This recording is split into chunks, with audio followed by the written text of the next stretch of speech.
Bien, bonjour. Donc, je vais vous parler, tâche un peu effectivement difficile de vous parler, de l'effectivité des normes internationales du travail par le recours au juge en droit français. Alors, bien évidemment, dans un système de tradition moniste qui est le système de droit français, il appartient aux autorités nationales de contrôler et surtout d'assurer l'effectivité, je ne reviendrai pas sur ce terme d'effectivité, l'effectivité des normes internationales du travail au niveau national. Mais lorsque l'on aborde cette question à partir du rôle du juge, évidemment, cette question prend une dimension toute particulière parce que le juge est chargé non seulement d'assurer l'effectivité de la norme internationale du travail, mais pour en assurer l'effectivité, il apprécie, il décide de la conformité du droit national à ces normes internationales. Et donc, cette question de l'effectivité, elle renvoie, en tout cas pour une approche judiciaire, à la question du rôle du juge dans l'appréciation de la conformité du droit national aux textes internationaux. Il me semble important, pour traiter de cette question, de l'envisager en deux temps. Parce que, en réalité, le premier temps mérite une attention particulière parce qu'il est, en réalité, le point de départ de l'utilisation des sources normatives de l'OIT. C'est celui de la mobilisation par les acteurs du procès, par les parties, des normes internationales du travail. Et je pourrais dire avec un certain, dans une forme, à vrai dire, d'euphémisme, qu'on reste encore dans le contexte français dans une situation de très grande modestie dans la mobilisation des textes internationaux, même si on peut considérer que tout cela est en progrès. Mais ensuite, et ce n'est pas tout à fait la même chose, il faut s'intéresser non pas à la mobilisation des parties au procès, mais il faut regarder quel est le rôle que fait jouer le juge. Et quand je dis le juge, je parlerai évidemment du juge, mais surtout des juges, aux normes internationales du travail.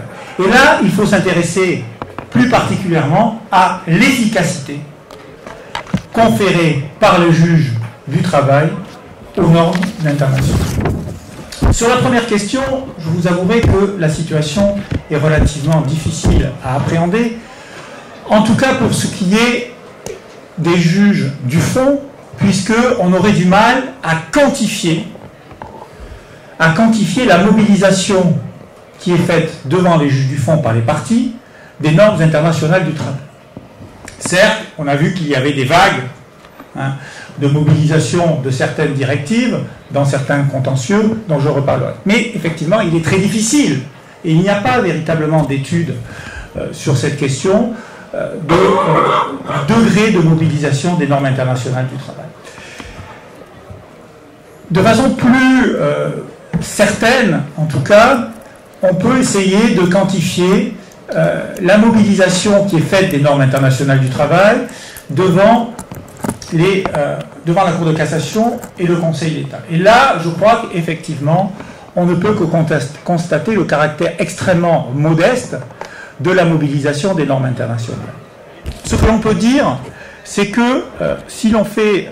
je me suis amusé à faire une recherche sur une base de données bien connue sur le nombre d'occurrences des conventions internationales du travail sur une année, l'année 2018, pour les décisions de la Cour de cassation.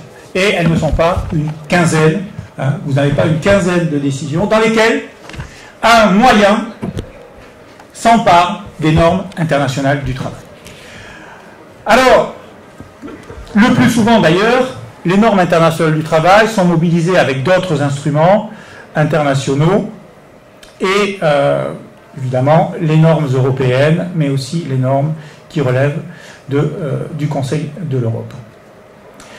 Alors, si le constat est assez pessimiste, on peut quand même considérer que tout cela est en progrès, et c'est vrai que les réformes récentes du droit français ont conduit les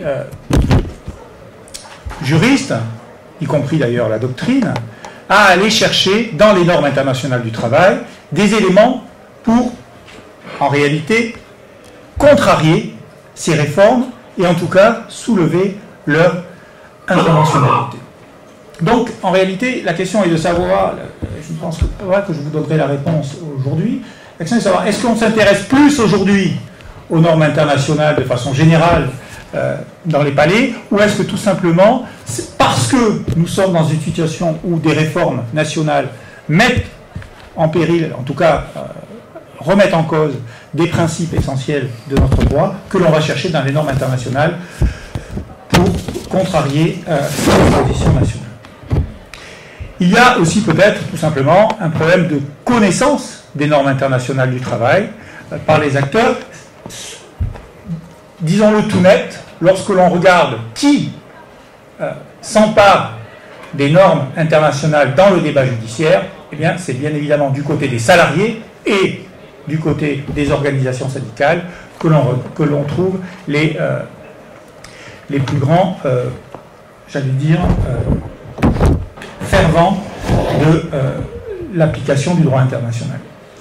Mais, de façon plus radicale, je dirais que pour évaluer l'effectivité du droit international en droit interne, il faut se tourner vers le rôle du juge, c'est-à-dire la façon dont le juge accueille les normes de droit international dans le débat judiciaire.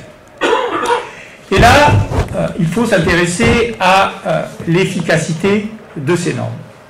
Or là, si l'on s'en tient au constat que nous donnent les arrêts et les jugements rendus en France, on pourrait considérer qu'il n'y a pas de problème d'effectivité du droit français, puisque la conformité du droit français, eh bien, soulève assez peu de difficultés.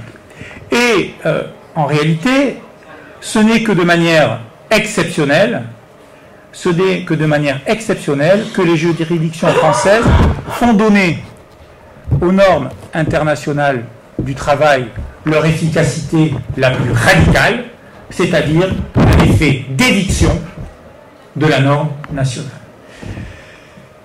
L'effet d'éviction, il est exceptionnel, et donc je pense que, on en a parlé ce matin, la décision sur le CNE et sur cette fameuse période de consolidation est une décision exceptionnelle. C'est une décision exceptionnelle. Au sens où elle ne traduit pas l'inclination du contentieux social vis-à-vis du contentieux social par les juridictions françaises, tel que vu par les juridictions françaises, dans l'appréciation de la conformité du droit national au droit international. Donc, le moins que l'on puisse dire, c'est que les magistrats français ne font pas preuve d'une très grande audace lorsqu'il s'agit de confronter le droit national au droit international du travail. Et je dois dire que les juridictions du travail, et tout particulièrement la Cour de cassation, a différents leviers qui, à mon sens, je n'irai pas très loin, parce que le temps m'est compté, mais différents leviers pour justement dire majoritairement que le droit national est conforme au droit international.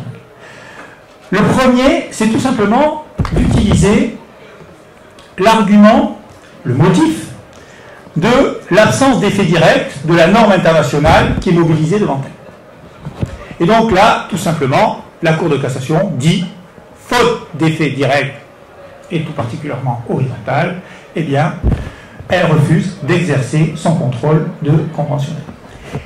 Il y a un autre argument qui, me semble-t-il, ressort de la décision, de l'avis récent de la Cour de cassation du 17 juillet 2019 sur le fameux barème, qui est l'idée de dire dans le cadre de l'application de l'article 10 de la Convention 158 de l'OIT, de dire que le terme d'indemnité adéquate constitue la marge d'appréciation de l'État. C'est ce que dit là. Or, si l'on examine l'article 10, la marge d'interprétation de cette fameuse, du caractère adéquat de l'indemnité, ce n'est pas à l'État que renvoie le texte, mais au juge. Et donc, il me semble assez surprenant de voir la Cour de cassation nous dire que l'adéquation de la réparation au dommage constitue une appréciation qui relève du pouvoir de l'État, alors qu'en réalité, ça relève du pouvoir du juge. Et donc, en réalité, à nouveau, la Cour de cassation refuse d'exercer son contrôle de conventionnalité en refusant de faire du juge le récipiendaire de l'appréciation du caractère adéquat de l'indemnité. Et donc, on pourrait dire que d'une certaine façon, la Cour de cassation fête à sa manière le centenaire de l'OIT en ménageant une extrême grande marge de manœuvre aux autorités étatiques dans l'application des normes internationales du travail.